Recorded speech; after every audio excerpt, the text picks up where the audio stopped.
오늘 말씀 고라, 우리말로 고라예요. 사람 이름이에요. 토라 포션에 이렇게 사람 이름이 많이 나오지 않는데 그 중에 고라는 좋은 방향으로 나오는 게 아니라 좀 좋지 않은 사람으로 지금 나오고 있어요. 고라. 우리 지난주에 12정탐꾼이 이스라엘 온 땅을 정탐했던 얘기를 했었죠. 네, 쉘라흐레하 너를 보내니 그런 정탐꾼 얘기를 했는데 그 중에 40일 동안 정탐인데 성경에서 40일은요 시험의 숫자예요. 예수님도 40일 동안 금식하시고 후에 마귀에게 시험을 받았다 했잖아요. 근데 40일 동안 정탐인데 사실은 하나님이 그들을 그 40일 기간 중에 그들이 나를 내 약속을 믿는지 안 믿는지 시험했다고 보시면 돼요. 우리가 보기에는 그들이 40일 동안 이스라엘 그 땅을 가나안 땅을 샅샅이 정탐했겠지만 하나님도 그들을 보시고 계신 거예요. 40일 동안에 저들이 나를 믿는지 안 믿는지. 그 중에 두 사람만 여호수아와 갈렙만 하나님의 약속을 기대하고 그 땅에 올라가자 얘기하고 나머지 10명의 정탐꾼들은 포기한 거예요. 이미 그 땅의 아낙 자손에게 잡아먹힌 거예요. 뭐 육체적으로 잡아먹히지 않았지만 그들의 믿음은 거의 잡아먹혔다고 볼 수 있겠죠. 우리도 마찬가지의 현실을 살아갈 때 우리 과거를 돌아보면 하나님이 우리를 어떻게 인도하셨는지를 보면 앞으로 우리가 가야 할 길 하나님의 약속을 우리가 기대할 수가 있어요. 우리 믿음을 성경책에 그냥 가두지 말고 우리 지난주에 샬라흐레카에서 믿음의 눈으로 또 한 발짝 나가야 되는데 우리 그 지난주에 베아 알로테카 있죠. 성령의 불이 우리 마음에 켜지면 우리 안에 있는 10명의 정탐꾼 우리 안에도 있어요. 우리 안에도 여호수아 갈렙 같은 정탐꾼의 마음이 있는가 하면 안 된다, 우리는 메뚜기 같다, 올라가면 우리 다 죽는다고 하는 그 10명의 정탐꾼도 우리 안에 있는 거예요. 그게 바깥 얘기가 아니에요. 우리 안에 그 10명의 정탐꾼과 같은 마음, 하나님의 약속을 기대하지 못하고 믿지 못하는 그 마음이 우리 안에 있는 거예요. 우리 안에 성령의 불이 켜져서 우리 안에 있는 그 10명의 정탐꾼들이 보여져서 하나님, 우리가 믿음의 눈으로 이 현실만 바라보고 불가능하다, 올라갈 수 없다, 하나님이 이미 약속한 땅을 그렇게 주저앉지 않는 저와 여러분 되시기를 주님의 이름으로 축복합니다. 자, 오늘은 우리 안에 성령의 불을 켜서 누구를 부르냐? 고라를 만나야 돼요. 고라 3500년 전에 하나님께 모세와 아론을 반역한 사람 끝 아니에요. 우리 안에 있어요. 우리 안에 고라 같은 사람이 있다는 거죠. 자, 오늘 1절에 보면요, 레위의 증손 고핫의 손자 이스라엘의 아들 이렇게 나오는데요. 오늘 고라라는 뜻은요, 히브리어로는요 대머리가 되게 하다. 자기 스스로 머리카락을 뽑아가지고 그런 사람이 있어요. 우리 탈모 방지 샴푸 쓰면서 대머리가 되지 않으려고 애를 쓰는데 이 단어의 뜻은요, 자기 스스로 자기 머리를 뽑아서 대머리가 되게 하고 매끈매끈하게 한다는 거예요. 자, 유대인들 남자들이 요 위에 쓰는 게 있어요. 뭔지 아세요? 키파라고 그래요. 요 머리에 뚜껑같이 요만한 거 잘 벗게 저한테도 하나 치면 선교사님이 선물을 주셔 갖고 있는데 여기다가 딱 걸치는 키파가 있어요. 그게 뭘까요? 왜 그 사람들 여기다 쓸까요? 내 머리 위에 누가 있다고요? 하나님입니다. 요 머리 위에 그걸 쓰면서 내 권위, 나의 위에 권위 계신 하나님을 잊지 않겠다는 거, 매사에 하나님을 잊지 않겠다는 거예요. 자, 이 고라는 꼬리를 매끈매끈하게 한다. 이 말은 무슨 말이냐면 내 위에 아무도 없다. 나는 하나님의 권위를 인정하지 않는다. 나는 내가 왕이다. 이런 의미가 이 이름 뜻에 담겨 있는 거예요. 고라라는 이름 뜻에. 자, 이 고라는 우리 보면 고핫의 손자라고 하는데 레위, 야곱의 12아들 중에 레위가 있잖아요. 레위의 아들 중에 무라리, 고핫, 게르손, 무라리 세 아들이 있는데 요 고핫의 모세와 아론도 요 아므람이라는 고핫의 아들에 또 아므람이 있고요. 그 아들이고 이 고핫의 아므람 말고 고핫의 아들 중에 이 이스하리라는 아들 밑에 고라가 나옵니다. 어떻게 보면 모세와 아론의 사촌이라고 보면 돼요. 사촌이에요. 그냥 할아버지는 똑같아요. 고핫으로 아버지가 다른 사촌이라고 보면 돼요. 자, 그런데 이 사촌들이 르우벤이랑 같이, 르우벤은 누구예요? 12지파 중에 장자예요. 그런데 불쌍한 장자예요.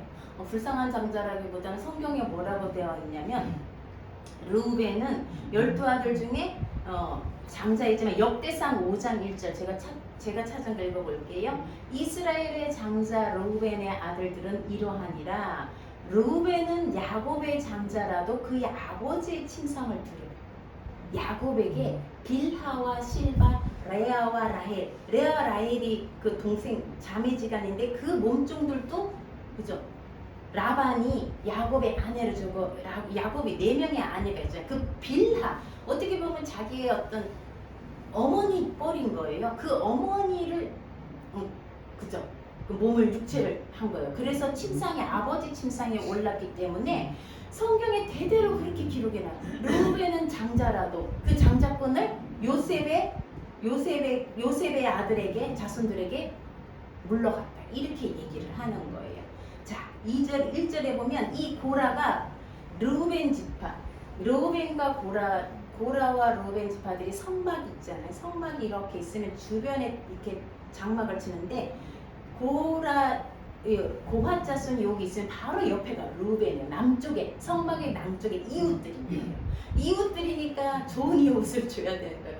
모여가지고 이 고라도 아니 내 사촌 모세, 내 사촌 아론은 저렇게 백성의 지도자인데 나는 같은 레위 지파고 나는 같은 고핫의 할아버지 같이 고핫인데 왜 나는 제사장이 못 되지? 나는 왜 모세처럼 못 되지? 이렇게 이제 당을 짓는 거예요. 근데 르우벤도 가만히 생각하니까 그렇지 우리도 장자인데 우리 조상이 르우벤이 아버지의 침상에 올라서 빌하와 그렇게 했다고 우리 장자의 명분을 다 뺏긴 거예요. 장자의 명분 엄청난 거잖아요.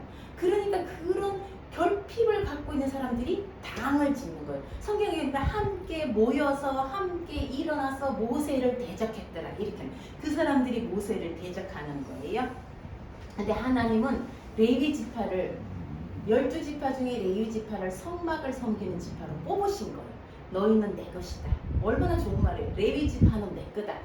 이집트에서 애굽의 장자들을 칠 때에 이스라엘 장자들을 살려줬잖아요. 그 대신 어린 양의 피를 발라서 그래서 너희의 장자들을 대신해서 나는 레위 지파를 내 걸로 취하겠다. 이게 하나님 말씀이었거든요. 그런 레위 지파인데 이 레위 지파에 있는 고라가 자기가 모세만큼 못한 거예요. 아론만큼 못한 거예요. 그래서 당을 짓는 거예요. 2절에 보니까 그들이 자손 중에 이름 있는 자, 유명한 사람 250명 이렇게 반역하려고 그러면 잘 모여요. 그쵸? 250명이나 그냥 아무나 250명 아니에요. 그 중에서 유명한 사람, 존경받는 사람, 영적인 지도자일 수도 있는 그런 사람들 250명을 모아가지고 3절에 그들이 모이다는 말은 성경 되게 중요한 말이에요. 카할이라는 거예요. 실제로 교회라는 거예요. 일단 모여서 교회도 모여가지고 하나님을 예배하느냐 하나님을 대적하느냐 이런 교회가 아닌 거죠. 모여서 어떻게 하느냐 모세와 아론을 3절에 보세요. 모세와 아론을 반대하였는데 모세와 아론 보고 너희들이 너무 지나치다. 너무 커졌다. 너희들이 도대체 너무 힘이 세졌다. 모세와 아론 보고 그렇게 얘기를 하는 거예요. 우리 다 거룩하지 않냐? 너도 거룩하고 나도 거룩하고 다 거룩한데 왜 너희들만 유독 하나님께 쓰임받느냐 이거예요. 다 거룩한데 하나님이 우리 가운데도 계시지 않느냐? 그래서 너희 너무 분수에 지나치다. 첫 번째 분수가 너희 너무 분수에 지나치게 행동한다 이거예요. 두 번째 우리 모두 다 거룩하다. 세 번째 13절에 보면요. 13절에도 그 이유가 나와있는데 뭐라고 했냐면요. 13절 우리 어머니는 홍영주 권사님 한번 읽어봐 주시겠어요? 13절 네가 우리를 적과 꿀이 흐르는 땅에서 이끌어내 광야에서 준비하니 어찌 작은 일이기에 오히려 스스로 우리의 왕이 되려 하느냐. 그죠? 우리 왕이 되려고 하느냐. 자, 그게 참 중요한 말이 있어요. 어디서 이끌어냈다고요? 적과 꿀이 흐르는 땅이 어디란 말이에요? 이 사람들이 얘기한 거는 애굽이에요. 하나님은 절대로 애굽을 적과 꿀이 흐르는 땅이 가나안 땅인데 적과 꿀이 흐르는 땅에서 끌어내가지고 또 적과 꿀이 흐르는 땅에 데려가지도 않을 뿐더러 우리의 눈을 뽑아갖고 우리가 이 광야에 갇힌 것을 못 보게 하느냐. 너 이집트 왕자지 왜 우리한테까지 왕이 되려고 하느냐. 이런 얘기로 장자의 명분을 뺏긴 르우벤의 후손들과 이 같은 할아버지 고핫을 둔 이 모세와 아론을 대적하는 고라가 이렇게 반역을 하는 거예요. 자, 뭔가 자신 안에 결핍을 본 거예요. 우리도 그래요. 하나님 믿고 잘 살다가 어느 순간에 나도 하나님 믿고 저 사람도 하나님인데 왜 저 사람은 잘 되지? 왜 저 사람은 저도 그런 마음이 있었어요. 초창기에 선교 다녀와서 우리 다 하나님께 헌신했는데 우리 청춘을 그 짧은 2년이지만 하나님께 드렸는데 저 사람은 갔다 오늘 결혼도 해요. 애도 낳아요. 결혼도 못해. 애도 없어.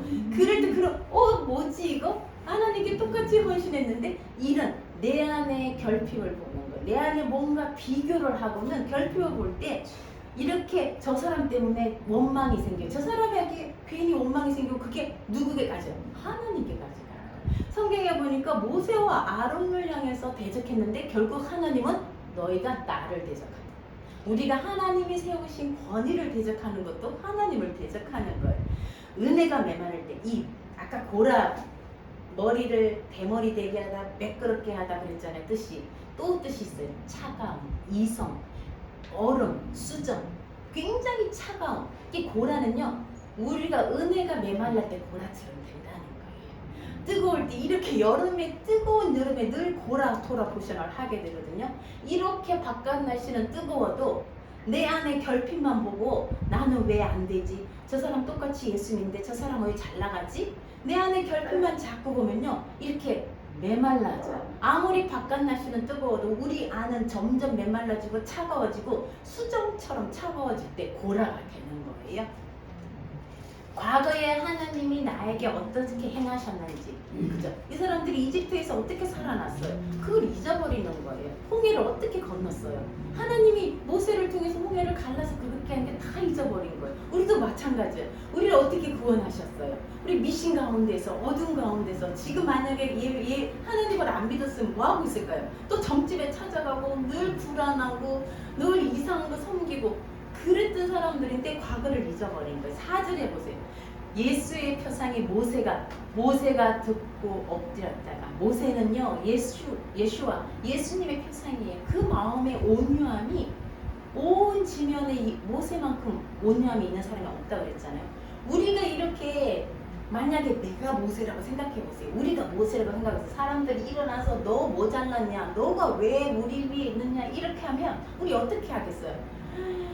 분을 내면서 화를 내면서 난리가 나겠죠. 근데 모세는 오늘 16장에서 18장까지가 이번 주 토라 보셨는데 3번이나 이렇게 반영할 때마다 듣고 엎드린단 말은요, 그냥 땅바닥에 엎드려서 기도한다는 거예요. 하나님께 엎드리는 거예요. 그 사람들에게 일절 말하지 않아요. 엎드렸다가 모세는 바로 하나님께 얘기하는 거예요. 그들이 아무리 나를 대적해도 나를 방어하지 않고 하나님께, 왜 모세를 대적한다는 건 결국은 하나님을 대적하는 거예요. 그분이 권위를 주셨기 때문이에요. 그래서 30절 하반절에 보면 하나님이 아예 얘기를 하세요. 30절 하반절 우리 서정수 선교사님 뒷부분만 좀 읽어주시겠어요?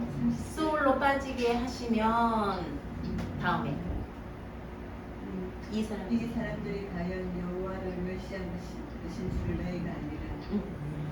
그들이 모세와 아론을 대적했지만 결국은 누구를 대적했다고요? 누구를 멸시하는 말은요, 업신여기고 하찮게 여기고 짓밟아버려. 누구를? 여호와를. 엄청 무서운 말이에요. 그죠? 여호와를 그렇게 했다는 거예요. 우리도 조심해야 돼요. 우리 때로는 모든 권위는 하나님이 주신 것이고 하나님이 세우신 것인데 또 가져가시는 분도 하나님이 주셨다가 그 사람이 그 권위를 잘못 사용하면 가져가셔요. 우리가 그 권위에 대해서 대항할 필요는 없는 거예요. 그죠? 5절에 모세가 고라와 그 일당들에게 엎드렸다가 한마디도 않고 엎드려서 기도하다가 하나님께 응답을 들은 거예요. 그죠? 하나님께 응답을 들은 거예요. 뭐라고 응답을 들었냐면 그 일당에게 얘기해요. 내일 아침 결전의 날이다. 너희가 내일 아침에 향로를 각각 들고 나와라. 250명이 하나씩 향로를 들고 나와서 그 위에 불을 피우고, 우리 5절 아까 읽었었죠? 네.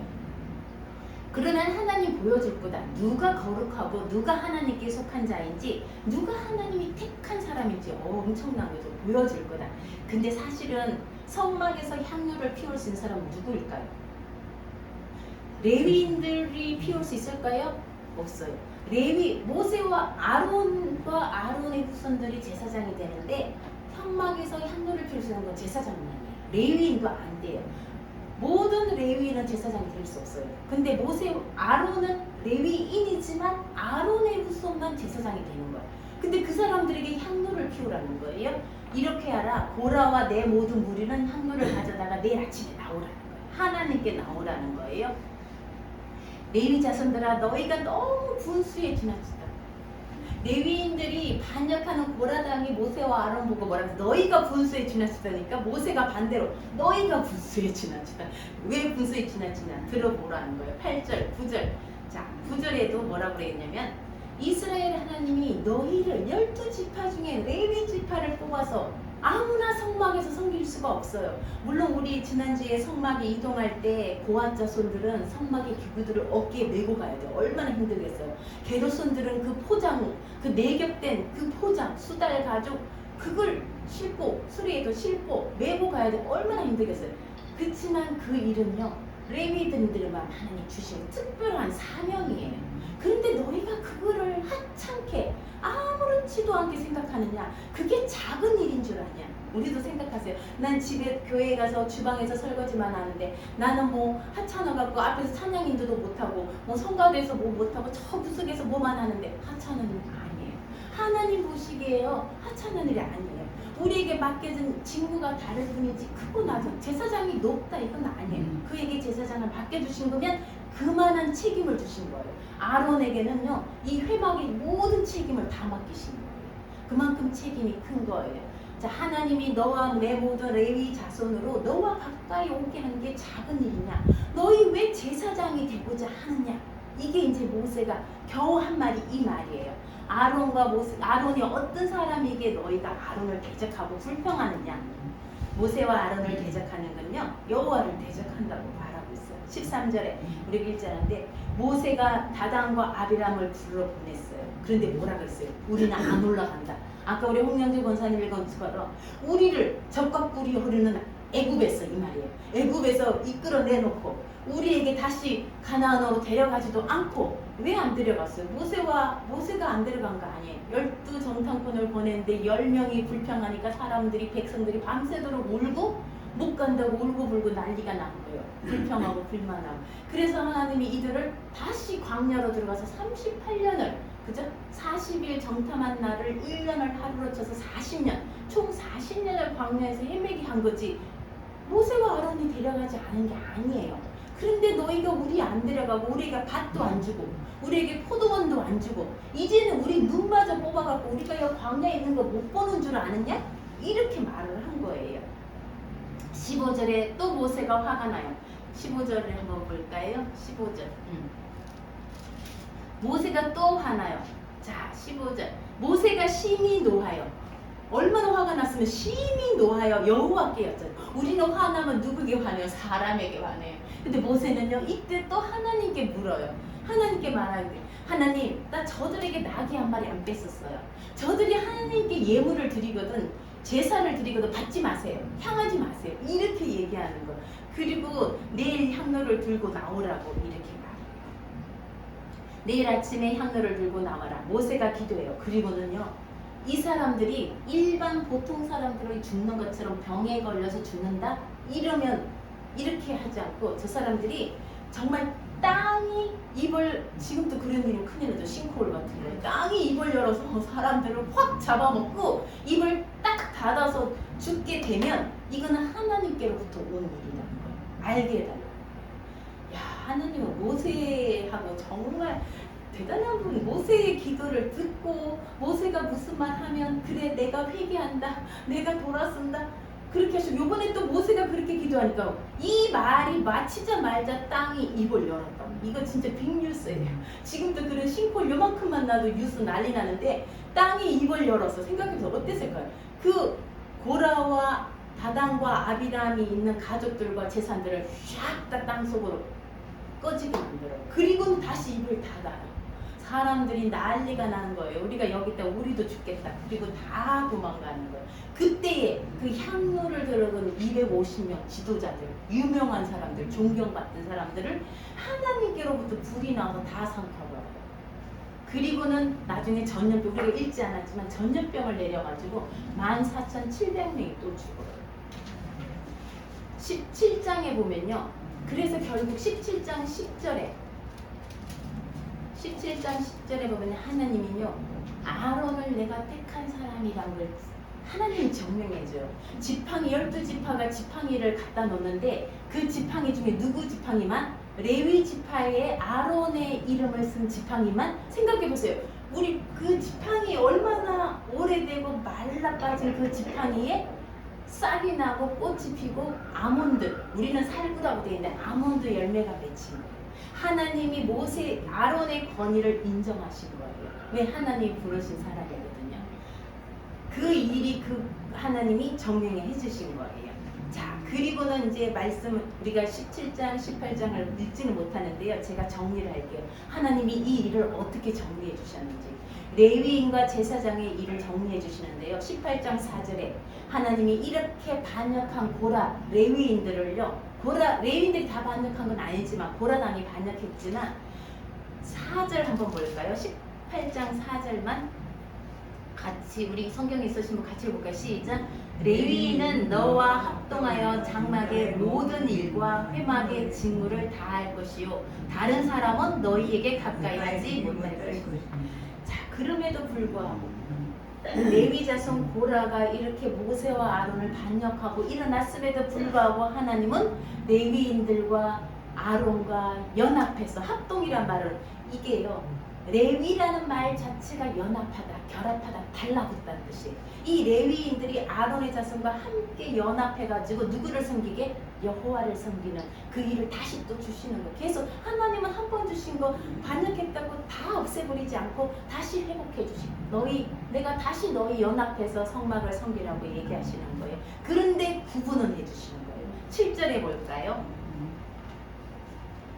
시작. 너와 내 아들들은 제단과 휘장 안의 모든 일에 대하여 제사장의 직분을 지켜 섬기라. 내가 제사장의 직분을 너희에게 선물로 주었은즉 거기 가까이 하는 외인은 죽음을 당하리라. 아론의 자손에게는 제사장 이미 주셨잖아요. 다시 제사장 직분을 선물로 준다는 거예요. 하나님이 주시는 제사장 직분 선물이에요. 내가 달라고 해서 받는 게 아니라 하나님 주신 선물이에요. 그리고 레위인을 또 아론의 제사장에게 선물로 주는 거예요. 레위는 아론에게 선물이고 아론 제사장은 하나님이 주신 선물이고 이 둘이 연합하여 섬기라는 거예요. 결국은 하나님은 연합하여 섬기는 걸로 결론을 냈습니다. 자, 궁금하시죠? 그들의 받을 유업도 다 정해져요. 우리 읽진 않았지만 레위인들은 이스라엘의 11지파들이 11조를 내요. 그게 레위인들의 몫이에요. 제사장은 그것도 없어요. 하나님이 사람들이 들고 오는 제사절인 그 제사 음식을 먹게 해요. 그리고 말해요. 나는 너희의 몫이다. 너희의 유업이다. 제사장의 유업은 하나님이에요. 우리의 몫은 이 땅에 있는 게 아니에요. 우리가 제사장이라고 말한다면 우리의 몫은 하나님인 거예요. 자, 말씀을 정리하면서요. 궁금하시죠? 고라 자손들 어떻게 됐을까? 아까 예배 시작할 때 시편 42편 목마른 사슴 고라 자손이 쉬었다는데 그때 고라 자손 땅에 다 꺼져서 죽지 않았어요? 어떻게 됐을까요? 26장 10절 한번 보실래요? 좀 넘겨가지고 제가 적지는 않았어요. 26장 10절 26장 10절 같이 읽어요. 시작. 땅이 그 입을 벌려서 그 무리와 고라를 삼킴에 그들이 죽었고 당시에 불이 250명을 삼켜 징표가 되게 하였으나 11절 고라의 아들들은 죽지 아니하였다. 놀라워요. 하나님 고라는 죽었어요. 근데 고라의 아들은 살려주시고 네, 고라는 죽고 아들들은 죽지 않아요. 역대상 6장 22절에 보면요. 한번 찾아볼까요? 제가 여기 쓰지 않았는데 역대상 6장 22절 열왕기상하 뒤에 보면 역대상 6장이라고 있어요. 역대상 6장 22절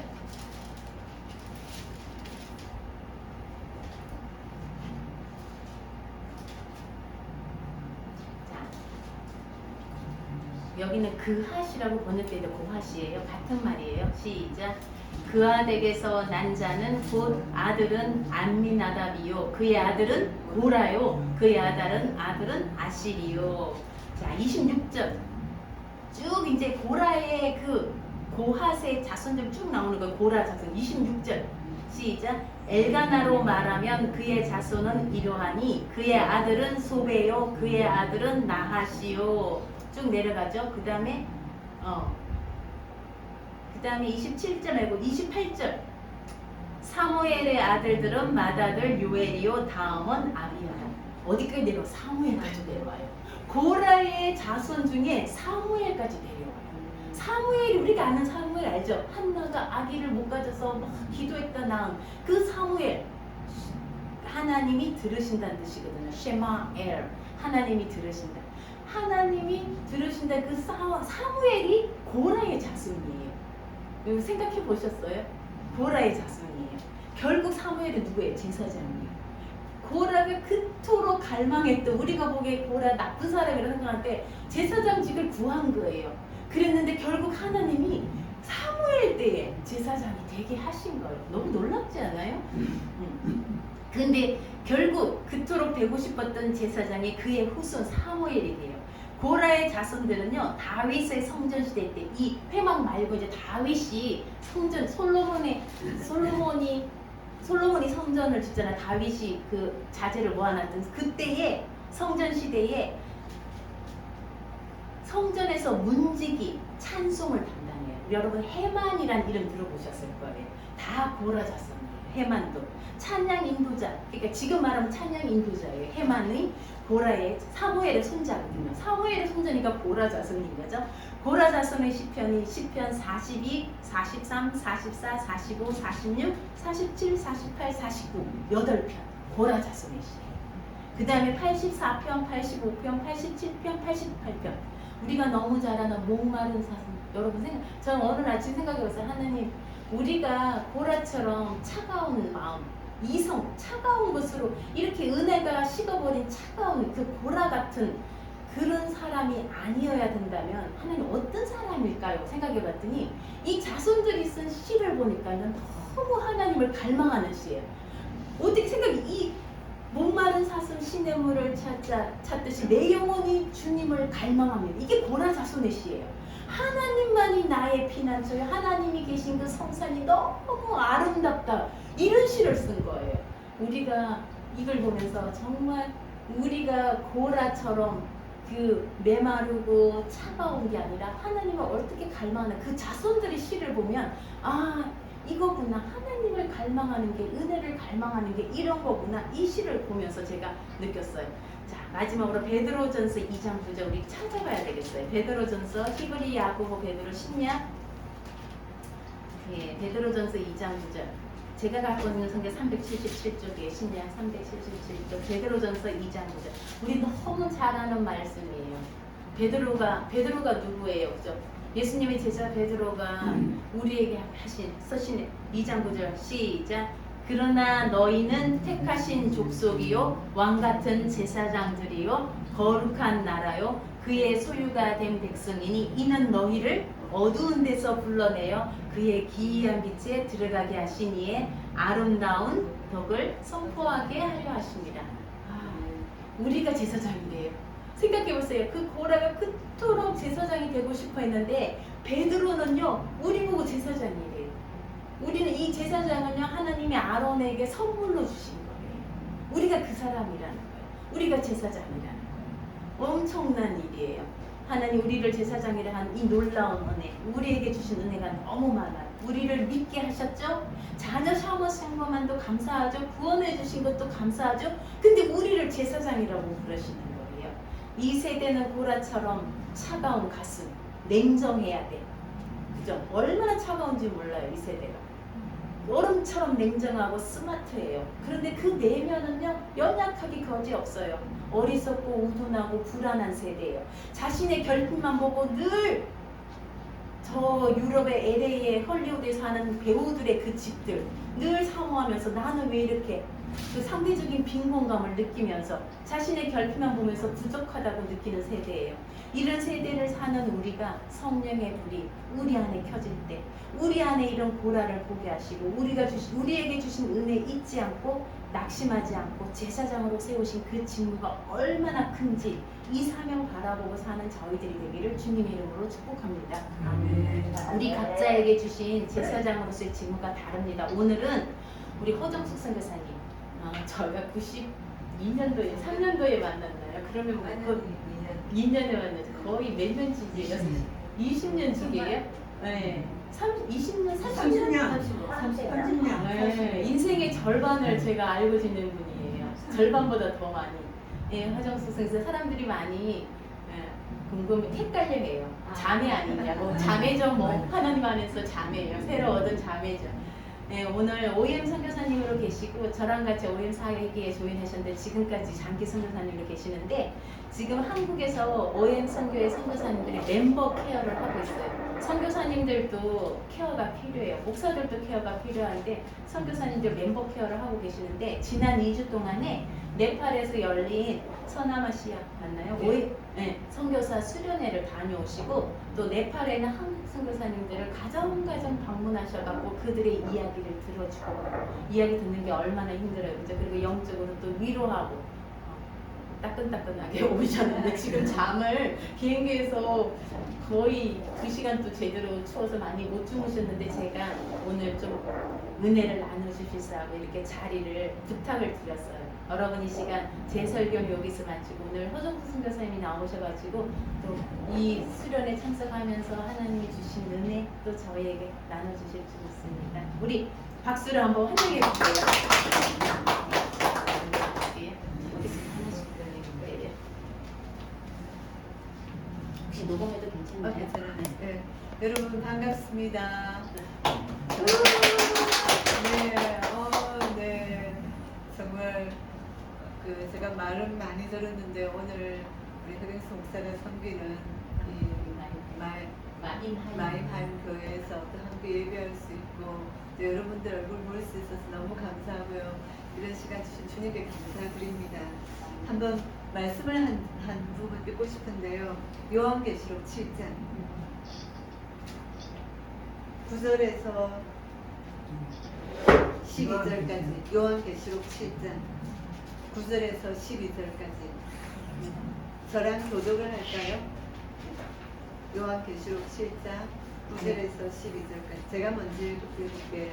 이 후에 내가 보니 각 나라 족속과 백성과 방언에서 아무도 능히 셀 수 없는 큰 무리가 나와 흰옷을 입고 손에 종려가지를 들고 보좌과 어린 양 앞에 서서 큰 소리로 외쳐 이르되 구원하심이 보좌에 앉으신 우리 하나님과 어린 양에게 있도다 하니 모든 천사가 보좌와 장로들과 내 생물을 주위에 서 있다가 보좌 앞에 엎드려 얼굴을 대고 하나님께 경배하여 이를 때 다 같이 아멘. 찬송과 영광과 지혜와 감사와 존귀와 권능과 힘이 우리 하나님께 세세토록 있을지어다. 아멘 하더라. 아멘.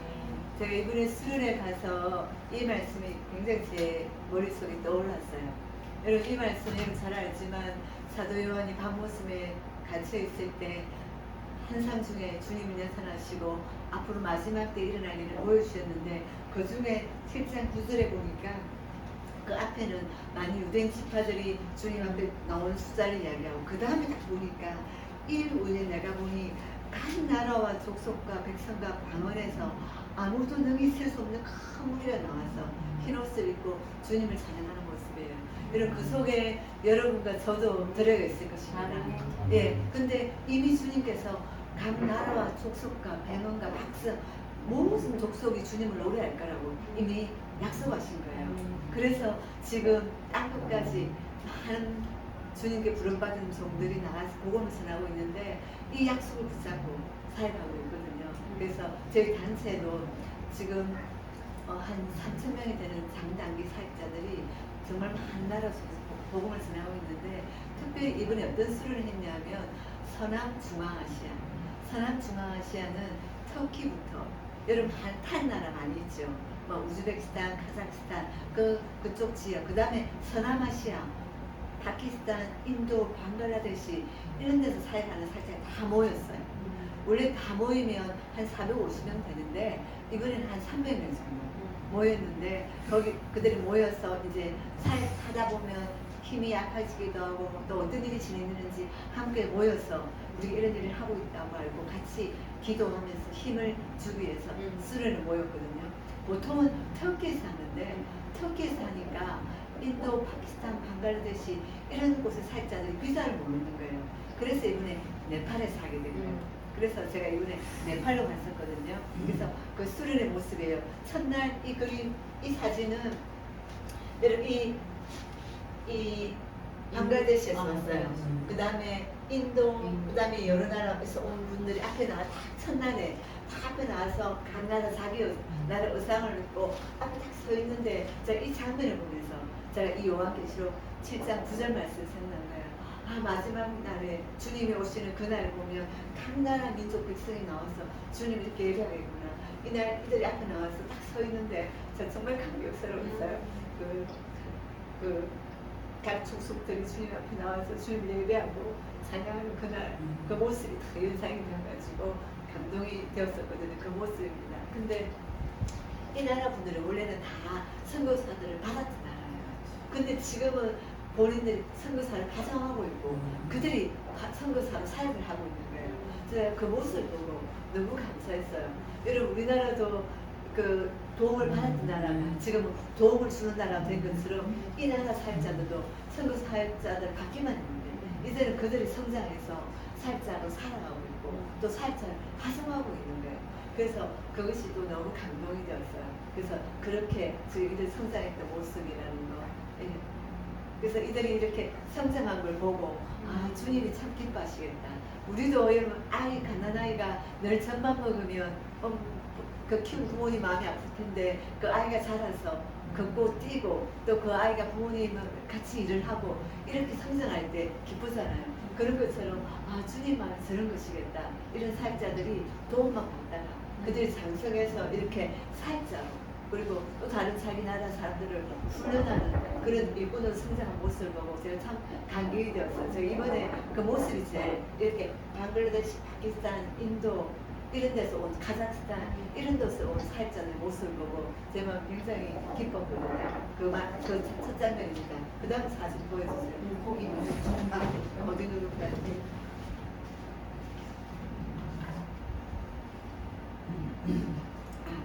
예, 이제 이렇게 한 300명 모였어요. 이렇게 이제 오전에 모여서 예배하고 말씀 듣고 그래서 강사님들 모시고 말씀 이들이 늘 살지에서 나눠만 주다가 굉장히 영혼이 가라앉을 텐데 그 선교사님 오셔가지고 말씀을 주시고 말씀 듣고 그런 시간 교제하고 서로 나누는 그런 시간입니다. 제가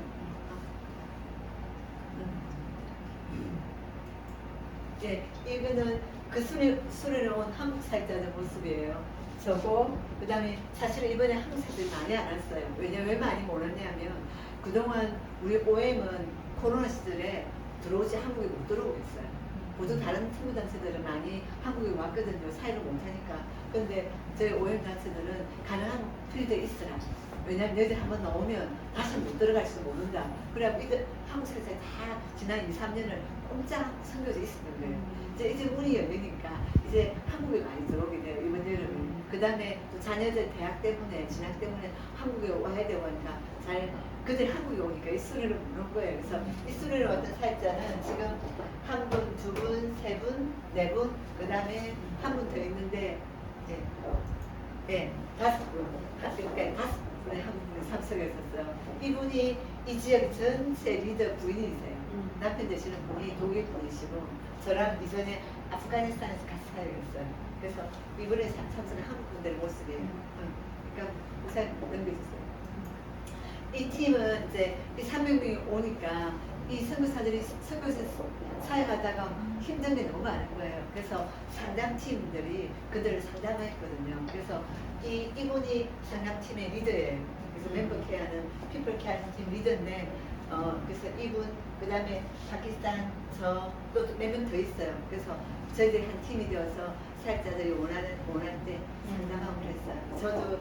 저도 그곳에서 4명의 사역자들 만나서 상담하고 나누거든요. 그래서 좋은 시간 가졌어요. 네. 이제 그 다음 일주일 수련을 마치고 그 다음 제가 한 게 저는 그 네팔에 한국인 우리 단체 4가정이 있고 또 제 모교에 또 한 가정이 파송했고 또 제가 개인적으로 아는 티벳에서 사역하다가 비자가 안 돼서 지금 네팔에 계시는 또 선교사님들 6가정을 방문을 했거든요. 이 가정은 제가 머물렀던 이 자매가 한국 선교사님인데 네팔 단기부터 네팔을 가기 전부터 훈련받을 때부터 저랑 만나게 돼가지고 굉장히 많은 부분 나눴던 친구예요. 그래가지고 지금 그 사역도 잘하고 있고 남편이 네덜란드 분이세요. 그래가지고 지금 딸 하나 아들 하나 그래서 제가 이 가정에 머물렀는데 특별히 주원미 선교사님은 그 네팔의 여인들 중에 상처로 많이 아파하고 있는 친구들한테 하는 아버지의 마음 그 세미나로 시골만 들어가서 강의를 하고 그렇게 해요. 네팔은 현지인 지도자들이 많이 있어가지고 그 지도자들 각 나라 각 곳으로 보내는 거예요. 그럼 그들이 또 복음 전하고 일꾼 키우고 그렇게 해서 이들이 그곳에 가서 한 지역의 리더들을 불러서 그런 강의를 하고 그들이 또 현지인들한테 나눌 수 있도록 그런 사역을 잘하고 있어요. 두 사람이 제가 머물렀어요. 일주일 동안. 예, 이제 이게 제가 알고 있는 TBS에서 사역하다가 지금 네팔에 온 이제 나이 드신 선교사님인데 저보다 나이는 더 많으세요. 근데도 지금 이분들이 한 3년 됐는데 네팔에 오니까 네팔의 지도자들이 이들이 정말 진리의 말씀에 대해서 잘 분별을 못하고 조그만 이단들의 유혹을 넘어지는 그래서 특별히 이분들이 네팔 현지인 지도자들 그래서 그 본인들 어느 잘 안 되면 잘 하시는 분 옆에 두고 그렇게 해서 멘토처럼 사용하고 계세요. 그다음 그런 중에 한 네팔 정말 뜨거운 사자를 만나가지고 우리가 교회를 건축하고 있다는 말 듣고 이분 옆에서 돕고 있더라고요. 그래서 거의 다 지었다더라고요. 그래서 이분들이 내 평생에 한번 하나님 선교지 교회를 짓고 싶었는데 하나님 기회를 허락해 주셨다고. 처음에 원래 이분들이 어떤 자신이 아는 목사님 무리시대로 아시는 가니까 네팔에 교회를 지으면 얼마가 되냐 그래서 한 3천만 원 될 거라고 얘기하시는데요. 그래서 그럼 하라고 그 말 듣고 제가 현지 지도자한테 내가 도울 테니까 시작하라 했는데 그 목사님 그냥 잊어버리신 거예요. 그랬는데 만약 이 선교사님 그 말을 안 들었으면 격려 못했을 텐데 이 말을 했고 근데 그 목사님은 그냥 잊어버렸고 근데 하나님이 채워주셔가 지금까지 오게 하셨대요. 그래서 제가 하나님이 그분을 사용하셨고 또 목사님 선교사님 통해서 일을 하게 하신다고 그러면서 거의 다 완성했다는 얘기 들었거든요. 그래서 이 연세에도 사역하고 있습니다. 이제 70을 가까이 바라보고 계세요. 네. 그 다음 예, 이분은 우리 이제 안승만 선교사님이고 아내고 딸 아들인데 네팔에 지진 났잖아요. 2015년 이 안승만 선교사님은 대구에 그 지부장으로 사역하시다가 선교지 가고 싶어가지고 네팔 지진 난 이후에 하성경 목사님 담화를 가서 가기로 결정하고 2016년 들어와 지금까지 있어요. 그래서 이분도 하는 사역이 네팔 지도자들 리더십 디벨롭먼트 그런 사역으로 해서 그들이 사역할 수 있도록 돕고 훈련하고 지역마다 가서 그런 사역을 하고 있어요. 그래서 제가 보니까 네팔은 막 선교사들이 복음 전도하고 막 하는 거고 교회 개척하기보다는 현지인들을 키우고 그들이 할 수 있고 그런 역할을 지금 하고 있더라고요. 그래서 네팔 사역하면은 네팔에 있는 지도자들이 현지인 지도자들이 정말로 진리의 말씀 분별해서 그들에게 복음을 전하는 그런 좀 우리들도 기도해 주세요. 저희 교회 모교회 후배들인데 이제 작년에 네팔에 갔어요. 이분들은 작년에 네팔 가서 어디로 가냐면 시골에 들어간 거예요. 1년 동안. 그 리더가 시골로 보내는 거예요. 아무도 애국민도 없는 곳에. 그래서 고생을 많이 했어요. 그냥 그들과 똑같이 살고 고생을 많이 했는데 정말 그들이 정말 친구가 된 거예요. 제가 이들 고생한 이야기 들으면서 예수님이 하늘 보좌를 버리고 이 땅에 와셔서 우리처럼 돼서 우리가 먹는 이 음식을 먹고 우리가 밟는 먼지 많은 그 땅을 밟은 것처럼 이들이 그 땅에 가서 그냥 그들처럼 사는 거예요. 그러면서 그들 쓰레기 버리는 것도 버릴 수가 없대요. 쓰레기차가 와야지. 그래가지고 쓰레기차가 오면 또 만나지면 버리고 못 만나면 쓰레기를 모아놓을 수 없으니까 불에 태운대요. 그러면서 그들처럼 하는 사람처럼 살면서 자신들이 어떨 때는 내가 지금 뭐하고 있나 하는 그런 정말 아픈 마음도 들었지만 그들과 함께 생활하면서 그들을 얻고 그들의 친구가 되고 그들이 더 팀과 같다는 이야기를 하더라고요. 그래서 내가 너희들이 고생한 것이 나중에 사이에 큰 재료가 될 거다. 제가 그렇게 이야기했는데 그런 제 교회 부모입니다. 네. 그 다음에 신별 자매입니다. 그 네팔에서 오래 사역한 자매인데 얼마나 사역을 잘하고 있는지 네팔은 다 차들이 많이 이제 차들도 있지만 많이 운전을 이런 오토바이 있죠. 스쿠터라고 그러는데 오토바이를 운전해요. 얼마나 운전을 잘하는지 그러면서 이제 그날도 비가 오는 날이었는데 제가 뒤에 탔거든요. 왜냐면 수단이 그거밖에 없으니까. 그러니까 택시는 비싸요, 택시는.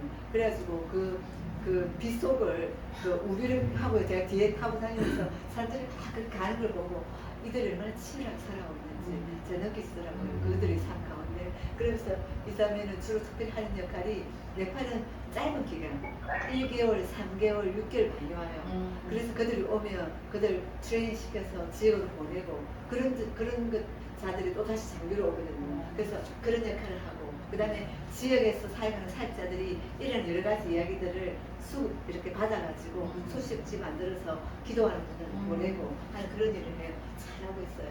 네. 싱글자매. 이제 제가 마지막으로 그 갔던 어제 금요일날 속상 네팔까지 왔는데 저 사냥 가보자고 1시간 반 가서 히말라야 자락인데요. 네, 히말라야 자락이에요. 그래서 산에 올라갔는데 이 원래 아들 둘이가 저희 학교 갔고 막내하고 3명. 이제 이 형제는 네팔 리더십 팀에 속해가지고 네팔의 사역에 강한 것 전하고 그다음 이 형제도 여러 지역에 있는 한 지역을 맡아가지고 사역자들 정기적 방문해서 그들이 잘하고 있는지 보고 또 그들을 또 훈련시키고 보내고 하는 그런 사역. 우리 한국 사역자인데 그래도 2번째로 오래 있어가지고 그래서 리더십 팀에 속해가지고 사역을 잘하고 있더라고요. 그래갖고 이제 한 번씩 리더를 훈련도 시키고 그다음에 이제 그들이 잘할 수 있도록 격려도 하고 그런 사역을 하고 있었어요. 그래서 제가 한 거는 이들 만나서 격려하고 또 정말 네팔 사역이 쉽지 않는데 하고 있는 그들에게 기도를 응원해주고 또 그들의 기도 제목 나누는 거 같이 함께 기도하고 하는 그런 시간 갖고 왔습니다. 그래서 오늘 그냥 저 말씀드리고 싶은 것은 주님이 여러분이 이곳에 산 작은 예배와 기도지만 기뻐하시고 또 즐거워하시고 기뻐하시고 분명하신다는 거. 그리고 우리가 나 마지막 날 주 앞에 주님 나라가면 할 것도 예배라는 거. 그래서 여러분 이렇게 주님을 예배하다 보면 아직도 예배를 드리지 못하고 있는 그 땅에 대한 마음을 하나님 주시는 거예요. 여러분께서 그 땅으로 기도하면 여러분이 그 열목의 어미가 되고 열목의 아비가 된다는 거예요. 그래서 하나님 여러분을 그런 사람 부르시는 것에 대해서 감사하고 우리를 좀 열방으로 기도할 수 있는 사람 만드신 거 감사하고 여러분 기회갈 때 네팔 지진도 나고 지금도 여러분 물이 얼마나 습기가 많은지 제가 그거 마시고 목에 습기가 딱 걸리는데 제가 속으로 하나님 한국 가서 어떻게 이 습기를 씻을까 제가 그 생각했는데 그들은 그곳에 사는 거예요. 그래서 정말 그들이 그런 어려움에도 자녀를 이렇게 키우면서 살아가고 있는데 하나님 그들에게 세상에 알지 못한 주님만 줄 수 있는 기쁨을 충만하게 주시고 그래서 주님 부르시는 그날까지 앞에 사는 잘 감당하도록 그곳에 제가 만 6명의 사역자들 4분의 오임 사역자들 또 2분 제가 모교회 또 노무부 선교사님들 기도해 주시고 또 여러분 그 땅에 있는 많은 사역자들 오임 네팔이 사역 잘하고 있어요. 그래 사실은 서중앙아시아 수는 네팔에서 하면은 그들의 사역하는 걸 좀 배우려고 한 것도 있어요. 근데 현지인들을 잘 키워서 잘 보내는 거예요. 그래서 예수님처럼 제 아들을 보내고 그 마을로 보내고 잘 잘하고 있는 거예요. 현지인 사역자는 100명이 넘어요. 그래서 지역마다 그래서 놀랍게 살아가고 있기 때문에 여러분 네팔 땅에 하나님의 예배하는 것들이 많이 일어나고 제가 아까 나눈 것처럼 네팔 지도자들이 지금 하나님 진리 말씀을 빙돌아서 이단에 빠지지 않고 여기 이단들이 많이 들어온대요. 그래가지고 그들을 우리가 세미나한테 와 그러면 우리가 컴퓨터 하나 줄게 그래가지고 막 모으면 돼. 근데 그들은 모르죠. 그러니까 그래서 그들이 진리 말씀 분별해야지 잘못된 걸 알 수 있거든요. 그래서 OM 그 리더십 때 그런 일도 하고 있어요. 항상 우리 진리의 복음의 메시지를 해서 그들이 나눠주고 하는 것도 하고 있다 하더라고요. 그래서 여러분 특별히 네팔 현지 지도자들이 정말 깨워서 그 교회 그 땅을 살리는 그런 믿음의 지도자들 제사장 역할을 하는 그런 지도자 될 수 있도록 여러분 기도해 주세요. 감사합니다. 예, 한번 같이 기도할까요? 같이 한번 기도하고 그럼 제가 마무리 기도할게요.